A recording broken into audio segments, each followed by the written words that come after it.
What's up, everyone, and welcome into a special edition of the Buffalo Sports Collective. Today, we have the pleasure of talking with Sideline Reporter for the Halifax Thunderbirds and co-host of the NLL Box Out with Maki and Coop, Maki Jenner. Maki, thanks for jumping on with us. How's it going? Good. Yeah. Thank you so much for having me. I set the stage with the background today, so I know that you've got your bandit stuff, but you know what? I gotta show up too. So I love it. That works. That works. We got a big game coming up this weekend. We So, do. first question I ask each interview, what is one word to describe the Thunderbird season so far? Yeah, I think a big statement that comes to mind is more to prove. I think that all season long, they still feel like they haven't put their kind of peak team effort in. And we've seen some really solid efforts so far this year. But I know that kind of looking back, there are moments and different parts of play that they've definitely wanted to enhance throughout the year. And so I think that they definitely feel like they've got more to prove down the stretch, and they were able to clinch, their playoff ticket this past weekend. But I think that that's just something that will kind of ramp them up even more, coming into a big weekend in Buffalo this weekend. So before we even start talking about them, I have something to admit. Before the season even started, we do our predictions on what the standings are going to look like at Yeah. season's end, and I had Halifax dead wrong. I had them pegged for 12th place. Yeah. They've been my biggest miss of the season, and I kind of thought they were going to take a bit of a step back with all the new pieces that were coming in, at least on Yeah. the offensive side of the ball. So can you speak to the job that Micah Kersey and the staff have done to get this group to that 10-6 record they're currently sitting at and making me look like a complete idiot? Yeah, you know what? Honestly, like you are not the only person that may have had some doubts when it did come to the offseason and so many key departures. But I think the coaching staff and Kurt Stiers, the owner and GM of the team, really did their due diligence in bringing on some pieces that have really just, taken this team to the next level. And you know what? They started out 0-3 for the first time. And so getting those kind of wheels on the bus, like to get turning, took a bit of time for this team, but they were able to do so. And I think something that this coaching staff and led by Micah Kersey has really preached all season long is just trusting the process and really being process oriented. And that's something that a lot of those guys on the team will talk about. And I think that's huge because a lot of times, it's a long season. Like you play 18 games, but you're not playing every single weekend. So you can't just focus on the outcome. So this team easily could have kind of just rolled over earlier in the season. But when you look at it, this coaching staff has just built this belief in the locker room that their job's not done, that they're going to continue to grind throughout the remainder of these last 2 weeks here. But yeah, they've done a tremendous job. And I think that it's a huge testament to kind of the belief that, what Kurt has in this coaching staff, but also what this team has in their own coaching staff to buy in. Yeah, and I think I'm still editing my power rankings article that we put out each week, but Yeah. I believe it's 4 of the 6 losses have been by 1 goal. It's It's insane crazy. that they could be sitting there 14-2 right now. I know. It's incredible. It is. Absolutely. So Austin and Shanks and Ryan Benesh both leaving for agency, 2 of their top 3-point producers from last year's team, which finished second in the league in scoring. But the team trades for Thomas Hogarth.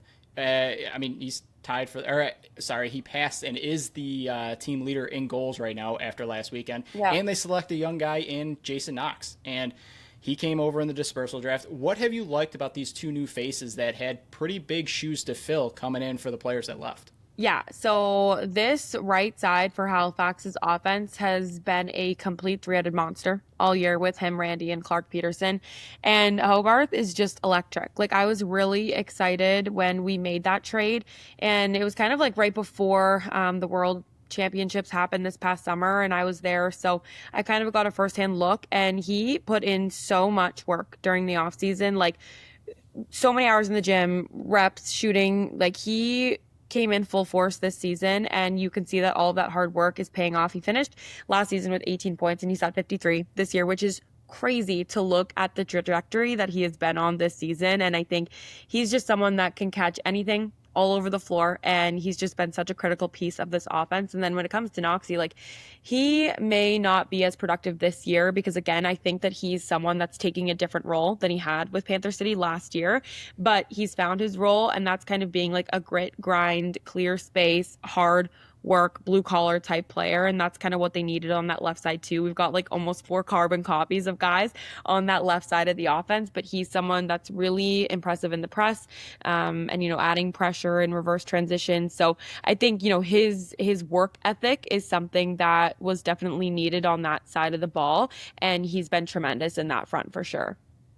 So the two biggest names on the offensive side of the ball have done a lot of the heavy lifting thus far this season, and it's Randy Stotts and it's Clark Peterson, two names that you just mentioned. But last year, Stotts missed half the season, but this offseason he signed a 3-year deal to stick around and remain with the club. Yeah. And then Peterson exploded and had his best season of his career. Now, you see the team firsthand. What growth have you seen from these two players kind of stepping into a bigger leadership role on both on and off the field? Yeah, I think starting with Randy, like I've been around him for the past few years now, obviously, and he just exudes passion. He loves this game so much. And so having a healthy Randy Stotts is not just good for the club, but it's good for lacrosse. I mean, so many people can kind of get behind that. And he just allows everyone else around him to kind of raise their own standard because he's someone that's taking hours watching film, getting those reps in, and just focusing so much on the little things of his game that just makes everyone around him better. And Clark, yeah, like it was funny. We talked to him on Coop and I's podcast this week, and he just said like he felt like he was really taken under Cody Jamison's wing as soon as he entered the league a few seasons ago, but he knew that he was going to have to step into a leadership role. And this year, I think that that's definitely been kind of put on the forefront. But he says it's so easy to do so when you have someone like Cody and Randy there to kind of push you into that spot. And it's just inspiring. Like you just want to take what they're doing and do it 10 times better because that's just the standard that they set. So I think, Clark's also been in Halifax for the past 2 years, living here and being out and about in the community, and he's really become like a face of the franchise, which is huge. And so when you're able to have that benefit, I think it just makes them want to push themselves even further, and that's just something that's been so impressive from the two of them so far this season. So I don't know if it's like you with you and Cooper, but my co-host Phil always gives me a hard time about this specific thing because I have a certain type of player when I'm watching the games that my eyes kind of just lock into. Yeah. And for Halifax, that's Dawson Thied. And I've said many times that someone that big shouldn't be able to make the moves he's doing on the floor. And last year, he kind of made his impact known. But to me, I thought this year we have seen another level to his game. Now, is it safe to say that he has been one of, if not the player that has stepped up the most for this offense, or has he just been the biggest benefit, has gotten the biggest benefit of a larger opportunity this season? Yeah, it's so interesting because he's someone that prior to last year, he was playing collegiate hockey actually here in Halifax for St. Mary's. He also works like a very blue collar job. So he would like show up to practice like gross in his coveralls and just like he's a blue collar guy. Like that is just Dawson Thied through and through. And that's the way that he plays the sport. That's the way he played hockey as well. But since finishing up his college career, he's just been able to put the nose to the grindstone in lacrosse. And I think that that's really the difference in how much he's kind of come to light for this team. But he definitely knew that he had big shoes to fill on that left side for this offense. And like you said, like the departure of Ryan Benesh was a big one. And I don't know if we really expected Thied to be the guy to step into the role, but he did. And he, again, like before he kind of was out with an injury a little bit, was leading the team in goals. And he's kind of right in the mix still again with even just like missing 4 games, which is crazy to see his production. But he's just a glue guy. He gets the guys fired up. He crashes and bangs. Like he does everything that you want. And you're right. Like he's built like a refrigerator and you shouldn't be able to move, get airborne as much as he does. So it's so impressive to see. But yeah, like I truly do think that he knew that he was able to focus so much more on lacrosse the past few seasons, but especially this year, knowing that there were a lot of kind of roles to fill, he just found that and he's just taken it and ran with it. So last one in terms of the offense for me, the team has 3 younger guys on the left-hand side, and it's Robinson, Kirst, and Bowhunter. Mm-hmm. And each one has added a bit something different to this team this season, with even Mike Robinson being in the discussion for Rookie of the Year.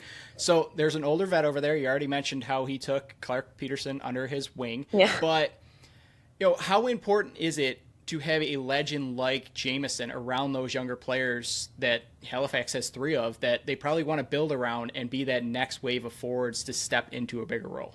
Yeah, I think it's pretty incredible to see what Cody Jamieson does for everyone else. And, when you think about him, you think of his prolific career that he's had in this league, but it goes so much deeper than that. He's such an incredible ambassador for the game of lacrosse.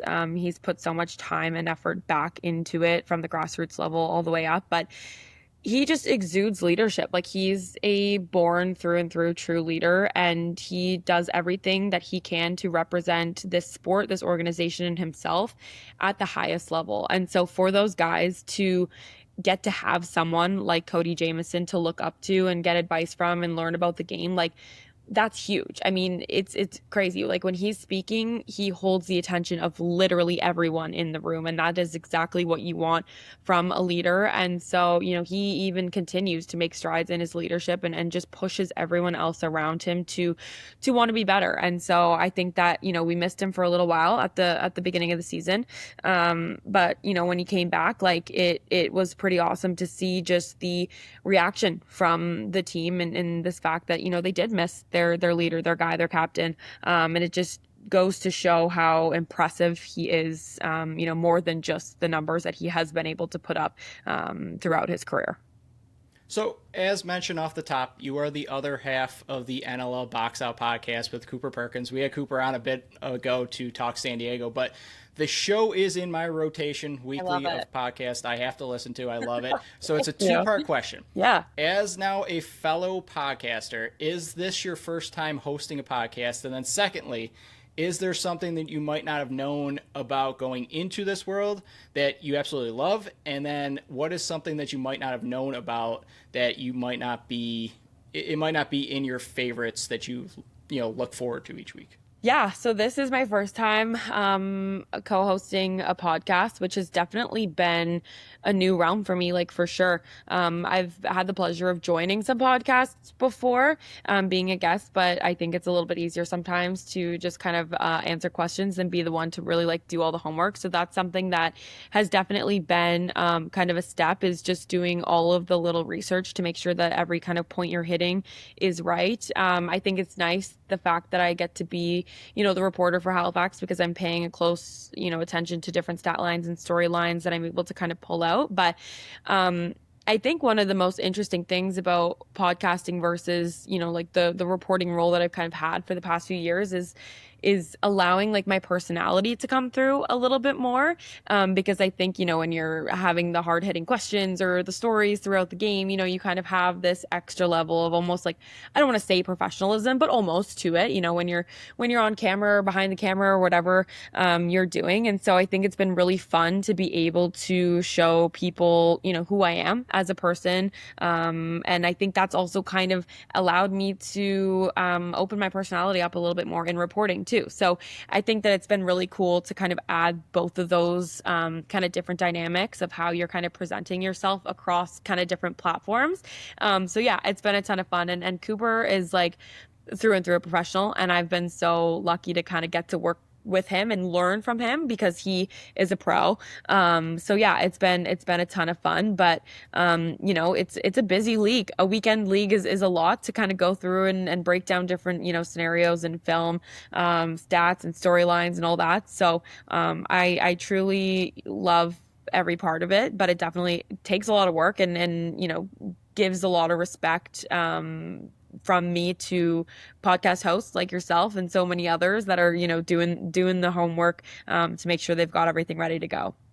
Yeah, they don't tell you, because this is like 4 years we've been doing this now. They don't tell you all the work that needs to be done. It like is. You get record for like half an hour to an hour. Yeah. That's the fun part, and then all the work begins afterwards. Exactly. But let's flip to the defensive side of the ball, Yep. and I don't think we can even start to dive into the back end without talking and bringing up Ryan Terefenko. I mean, he's 7th on the team in goals, 8th in points. How important has his offensive production been to this team to make them one of, if not the most dangerous transition team in the entire league? He has such a cool story. I mean, like, his first real, true experience of playing box lacrosse is in the NLL, which I think now it's almost it's really cool to see actually that that's not as common anymore because we're seeing so much growth of like youth box lacrosse in the US, which is a huge credit to so many of these guys that are giving back down there. But he has such a high ceiling that I think just continues to rise every single year, which is crazy. And he's so young into that career, but him finding a groove in transition and having the confidence, and also the team having the confidence in him to kind of go up the floor and shoot the ball when he can, has been massive for everyone. And I think there were a few games kind of in that 5-game like heater that Halifax was on where they were very heavily dependent on their transition game because their offense, like 5-on-5 and power play opportunities, maybe weren't clicking. And so it takes a lot of pressure off of the offense when you can almost guarantee that, like, for a stretch, he was going for a hat trick or close to every single game. And so, yeah, like, he has just taken this role this year, and he was another guy that, was expected to kind of step up into a bigger role this year, and just has absolutely like slaughtered down every expectation that he had and just continued to rise to the occasion.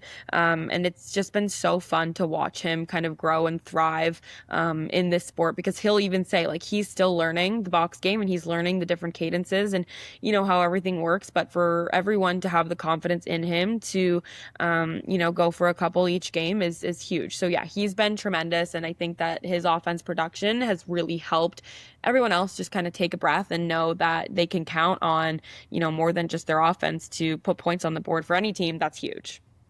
Yeah, I don't know why it's stuck in my head, but I think he had 11 goals in 4 games. I Yeah. don't know why it's stuck in my head. But Like it's over insane. the stretch of their run, he was at like 20 points, like, which is just absolutely nuts for anyone on the back end to be putting up those numbers. But someone so fresh and young into this sport and this career, yeah, he's been explosive this year for this team, no doubt.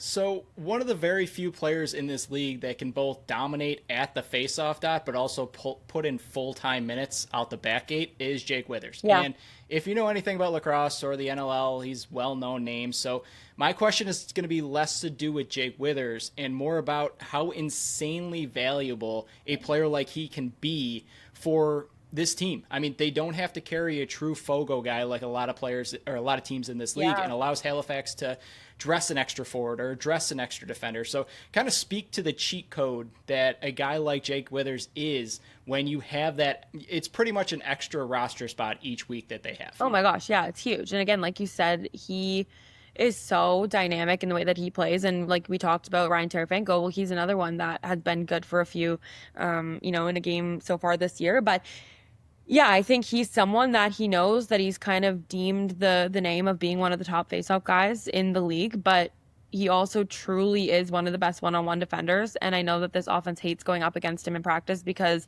he has so much passion, and that's what he'll say that his emotions are. He's like, it's just passion. It's passion for the game, and that's like what he brings to the table.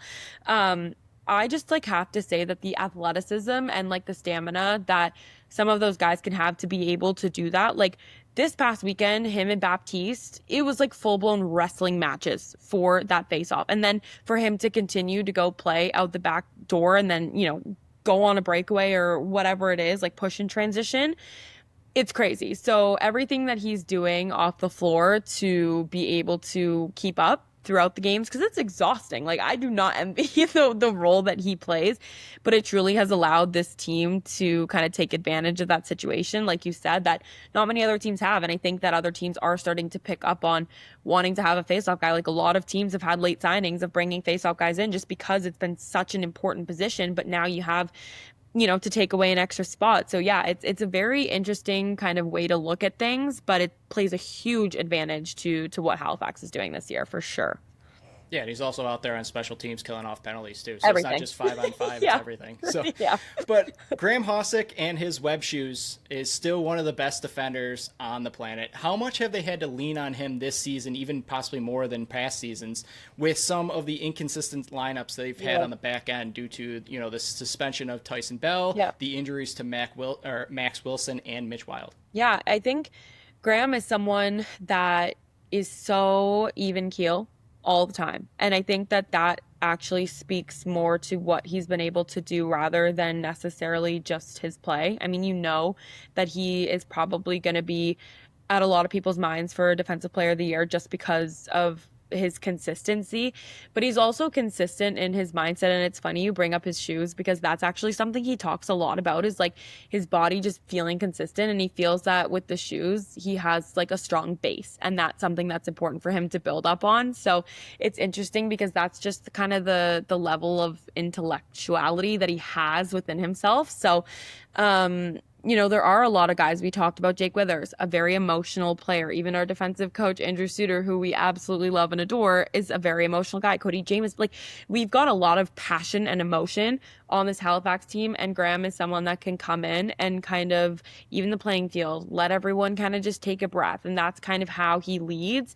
And so I think it goes past just his play, because inconsistency in terms of your lineup can falter sometimes with chemistry, especially on the back end where you need to kind of have that communication and that trust. And when you're inserting guys in and out kind of each week, or missing guys for a few and now they're back, you don't know how things are going to look. When you're able to have someone that can kind of keep your head level, that just is really what has allowed this defense to thrive all season long. Yeah, and even just to speak about the Bandits last year, I mean, how many players were injured in the beginning, Yeah. and it ended up paying off because you had to have a rookie like Cam Ware's feet to the fire instantly, and Exactly. it paid off. So in the long run, it can be beneficial to get some of those young guys in Oh, sure. on the back end, and it can help come playoff time. Yeah. But last one in terms of the defense.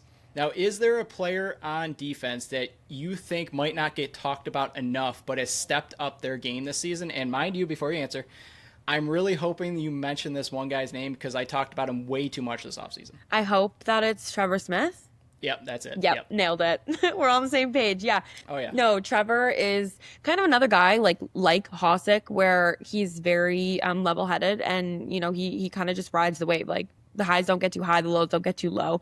And we've really got to kind of open another door on him in terms of learning about the type of guy that he is, and just a hard-working, like, very much focused on not taking too many risks. Because again, like, defense can be very interesting. Like, you can play a high risk, high reward style of defense that so many teams do, or individual players do, that allows them to kind of put up the different stat lines, like cause turnovers, whatever, it may be, block shots.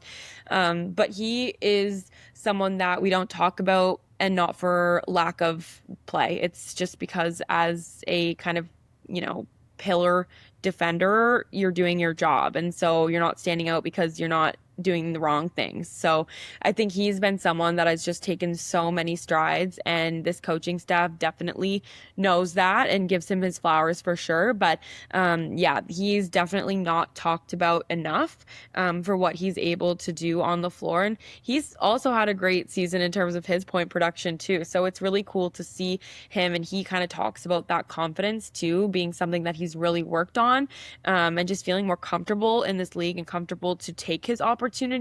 And so I think that's why people are starting to notice more, because he's not so worried about being a lockdown one-on-one defender. He's able now to trust himself and his game in transition. So it's really cool to kind of be able to watch those guys' confidence levels rise year after year. And Trevor Smith is just absolutely continuing to take so many strides in his game. So it's been really fun to watch him. Yeah, I've been doing the prep for our Friday show breaking down Halifax, and even with this interview, just looking up and down the roster, I'm like, how does one team have so many players that just get points after points, and it's just on the back end alone? It's crazy. They're very dangerous. But the goalie position has been a bit up and down this year between Warren Hill and Drew Hutchison. Yeah. But with the exception of a few spurts during this 10-3 stretch, and you can even include Saturday, I thought Warren Hill had been playing in that long stretch there some of the best ball maybe between the pipes of his entire career. Now, he's in a contract year, and he's set to be a UFA next season, so maybe that plays a little bit into it. But is there something in his game that you might have seen that might have explained his play this year? And secondly, do you think they go right back to him this weekend in Buffalo, or do you think maybe they give Hutchison a go to start?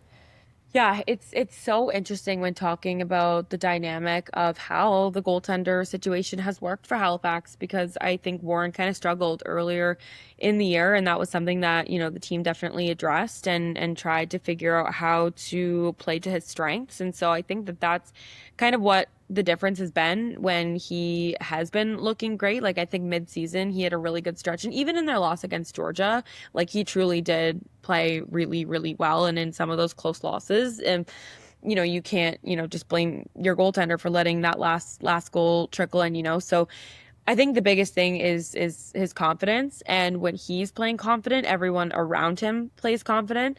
But the defense definitely has changed their style a little bit to play to his strengths, which I don't think is necessarily a bad thing. I think, again, like you're just trying to work with what you have.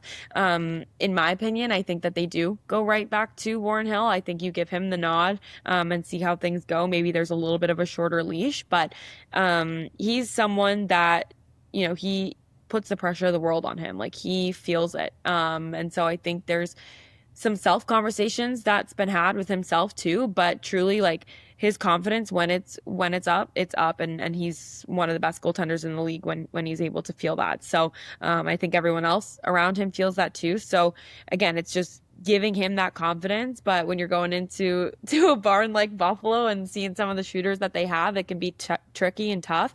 But I think they're a team that likes to retool, reset, not think too much about the past and just look what's ahead. So, I think there's still a lot of confidence in Warren Hill. Yeah, if he gets hot in one of those games, starting early in the first Yeah, it's quarter, dangerous. he turns into Yeah. a different man. It's Yeah. it's impressive to see. I think it was either the Vancouver or the Halifax game that you guys played where he was keeping a minute into the offense and the transition game started going. I think it was the Absolutely. Vancouver one. Yeah. But Halifax has been great hosting games. They got a great shot at hosting a playoff game, is what I should say. But they've been great playing in the nest since they moved there a few years ago. What makes that barn just so tough for opponents to go in and play, let alone even try to get a victory? Yeah, you know what? It's so cool to see because I have been to a lot of different arenas to watch game. I still have yet to go to a game in Buffalo, which I'm disappointed in because that's like on my bucket list of places to watch a lacrosse game. But I've been to Calgary and I've been to Colorado, and some other like kind of bigger markets that have those like big arenas that allow for so many loud fans and passionate fans that have been there for so long. This is a smaller rink. Like we very much do not have the capacity that some of those like NHL sized rinks have, but I think that almost plays in the favor to everything that Halifax is. And that is just being a tight knit small community. And so when we pack that place, you feel it. It's just electric and there's like no room for sound to go except everywhere. So it's so fun to get to kind of be part of that and what they've been building. And again, like I know you talked to some of the guys that have been there for years and years. And another big factor is the fans are getting to know the game. Like year one, they may not have known, like the rules or different things that was going on, but they have educated themselves and take pride in, this sport and this team. And so it's pretty electric to see them kind of figuring it out and, being on the side of the birds. And yeah, you don't want to be on the other side of that because it gets intense in there sometimes. And it's been really cool to see just the city really take this sport in open arms. But yeah, like I think anyone will say that it's a difficult place to play in. And it took a lot to get to that point, but it's just a testament to, everything that the staff and the team and the front office have really done to kind of put this team at the forefront of what the city's kind of thinking about. Yeah, I hope they get a home game Yeah. because you want home games for the playoffs in front of sellout crowds, and Yeah. Halifax has got one of the best fan bases out there. So the league has a lot of young stars when it comes to the media side of it. You are right there with the best of them. And to me, the content produced and created from people like yourself is another way that the league is going to take that next step in growing this sport. So has this always been the direction that you wanted to go with your career, or were you like a lot of us, myself included, who took a different career path, or this is a different career path than you kind of planned on to start? Yeah, it's interesting. Like I think this year has been a huge step in what I've been able to do and kind of different areas of the industry as a whole that I never really thought that I would be in. Like being able to do play by play for two big games this year is something that I never really thought that I would get to do at this level. And then podcasting is something that I've always kind of thought about, but never really dipped my toes in too much. And so those are two areas that I never really saw myself in at this capacity. Reporting is something that I've always loved and been interested in. And I think like I've always been so like clued in on storytelling and being able to kind of take the helmet off of these athletes and get to kind of know them as people and share, their stories with fans. Cause I really think that that's how you build a solid league. And you see with so many different like golf, like I don't really watch much golf, but I watched Full Swing and now I'm like amped for the Masters this week. And like, there's just different things like F1, same thing, so it's when you have the media that's been able to kind of get like peek behind the curtain of some of these athletes, I think that takes it to the next level. So yeah, I think yes and no to answer that question, but I definitely feel like this is a passion of mine that I'm super excited that I've got to kind of make a career out of. Again, like lacrosse has been a part of my life for as long as I can remember. So getting to turn that into a career is pretty exciting. And just continuing to take different steps into different realms and seeing like the work that yourself and so many put into this sport is incredible. And it just really makes it like all that much more worth it. So, Bandits Thunderbirds Saturday night in Banditland. Last year, Halifax bested Buffalo 14-12 in the Nest. Buffalo actually led 8-12 midway through the second. That was a crazy before game. The Birds kind of they went on a bit of a run there, a 12-4 run. 34 penalty minutes were handed out in that one, including 14 in like a 30-second span in the third quarter. What type of game do you think we should expect on Saturday night when both of these teams could be a potential playoff matchup in a few weeks? Yeah, it's exciting. Like, I honestly think of nothing less than what we've been witness to the last few times that these two teams have played. I think in the earlier days of the Bandits and Thunderbirds, the Bandits, took it to them, and the goal differential was a much bigger margin than it has been in their, recent games. But I still think despite where they're at and knowing that they're both in the playoffs, like I still think that this is going to be a gritty type of game. And I love that. I think that these are two like high compete types of teams that will give it to each other all game long. And I think that that's what fans, are excited about. I think as much as the Bandits are such a powerhouse, like I still think that they play with a chip on their shoulder. And I absolutely love that about the way that they play. Like they're the back-to-back champions that are playing like underdogs. And that's something that you love to see from a team. And then Halifax has kind of always had that like unfinished business mentality. And so you just get two teams that are hard-nosed, like grind a mix of veterans, some rookies, some young guys that have really stepped up, that can kind of go tit for tat when it comes to the type of game. But I think we're going to just see more of what we've seen from these two teams, and I think it's going to be a really good battle between these two.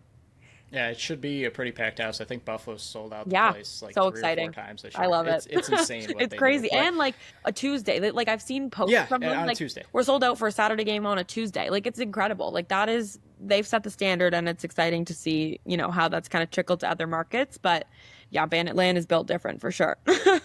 So what area of Halifax's game do you think they have a solid edge over Buffalo that will help them go in and try to get a victory in front of KeyBank Center? It's so tough because honestly, like when thinking about this, I feel like these two teams are built like not identical in any means, but they're very similar in the sense that they've got, good goaltending. I think Matt Vince, I mean, like having 2 career goals in your life as a goalie in the NLL's pretty crazy. He just passed it to Tavares, right? What I saw on Twitter, like pretty crazy. So, got to tip my hat to that. But, a mix of veterans and rookies kind of on both sides of the ball can be dangerous in transition. Having guys like Ian McKay that can kind of play both ways. Ryan Tarafinko's kind of that for Halifax. So, it's interesting. I think the power play has been better for Halifax this year, kind of looking at the numbers, and when looking at Buffalo's offense, you're kind of like,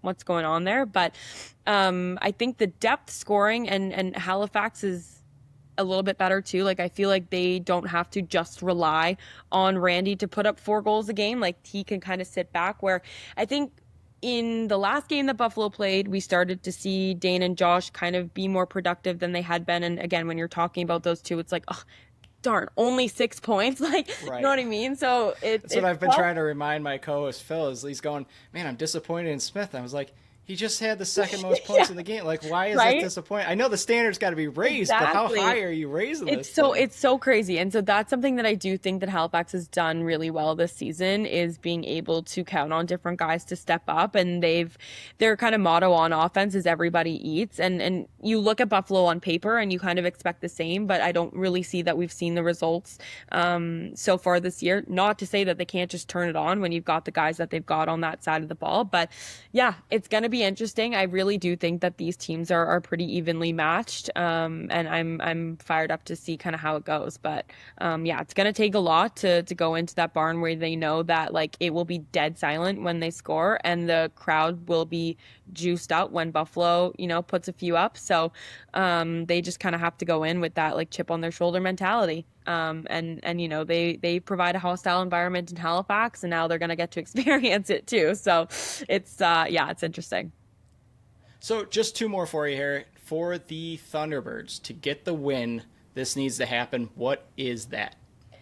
I think it's maintaining composure for a full 60 minutes. I think that is something that this team has talked about all season long, is being able to maintain that composure and playing with a lead, not thinking too far ahead and just focusing on what they can control. I think sometimes this team can get into penalty trouble. Like for the past few seasons, they've been like one of the most penalized teams in the league. I think that's gotten better this year.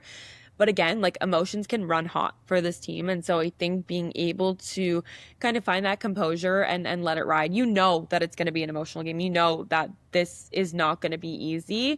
And so just being able to maintain that for a full 60 is huge, because I think, again, like you look at the scoring breakdowns of this team, the third quarters have been difficult, the fourth quarters have been difficult. And so, coming out of halftime, being able to, whether you're up or down, maintain some sort of like level head going into the last two frames is going to be massive for this team. So that's what I'll have to say for them. So, last question for all these interviews is always one that has nothing to do with the sport or the Love person it. I'm talking with. And it's always a different question each time. Okay. So, we're going with this. Most teams have a mascot that is at all the home games. Yep. I mean, Halifax has Bolts, Buffalo has Racks. So, I'm going to open this up to any and all sports and leagues, wherever you want to look across the world. Which mascot would you pick if you needed to send them into the Coliseum to battle on your behalf, and why? Okay. I'm going to go NHL. I'm going to go Gritty for Philly, because he is so unhinged that he would like throw out all the rules of war and battle and fighting and just like do literally whatever it takes to get the job done on my behalf. So I think that he would be scrappy, would be gritty, would maybe do some things that are like, really? Are you going to go there? Like borderline crossing, is that right? Is that acceptable?